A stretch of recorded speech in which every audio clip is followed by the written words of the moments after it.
ఈ ఉదయం లైవ్లో వాక్యం వింటున్న ప్రియ తమ్ముడా, చెల్లి, ఏ కార్యం జరగాలని దేవుని సన్నిధిలో కనిపెడుతున్నావో, ఏ కార్యం జరగాలని దేవుని సన్నిధిలో ఎదురు చూస్తున్నావో, యేసు నామం పేరిట తప్పక నీ కార్యాన్ని దేవుడు సఫలం చేయునుగాక.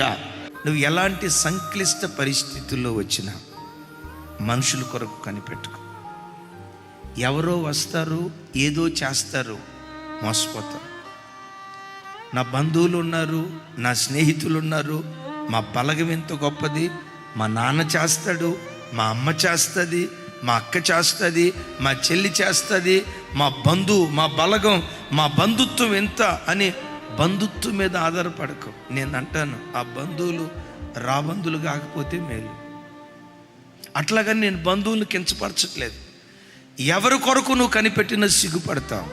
ఈ దినం నుండి దేవా, నీ కొరకే నేను కనిపెడతా, నీ కొరకే నేను ఎదురు చూస్తా, నీ మీద తప్ప లోకంలో ఏ నరమాతృడి మీద నేను ఆధారపడనయ్యని, నీ కొరకే నేను కనిపెడతానయ్యని ఆయన కొరకు నువ్వు కనిపెడితే, ఆయన కొరకు కనిపెట్టుకున్న వారి విషయమై ఈ దేవుడు తప్పక కార్యాలు చేసే దేవుడు, తప్పక కార్యాలు చేసే దేవుడు.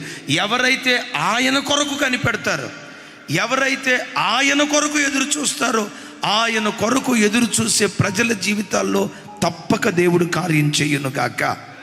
అయ్యా, అమ్మా, నా చేతులెత్తి మిమ్మల్ని దీవిస్తున్నా. ఏ ప్రజల మధ్యలో మీరు బ్రతుకుతున్నారో మిమ్మలను, మీ పిల్లలను ఒక సూచనగా దేవుడు నిలవబెట్టునుగాక, ఒక మహత్కార్యంగా దేవుడు నిలవబెట్టునుగాక. మీ కుటుంబాన్ని చూసి ప్రజలు ఈ మాట అనాలి, కుటుంబం అంటే ఎట్లుండాలిరా, పిల్లలంటే ఎట్లుండాలిరా, సంఘంలో భార్యాభర్తలంటే అట్లా, అబ్బబ్బా ఎంత చక్కగా ఈ కుటుంబం కట్టబడిందో, మా కుటుంబం కూడా ఇలా కట్టబడితే ఎంత బాగుండో కదనని ఆశింపదగిన కుటుంబాలుగా నీ కుటుంబాలను దేవుడు నిలవబెట్టును గాక.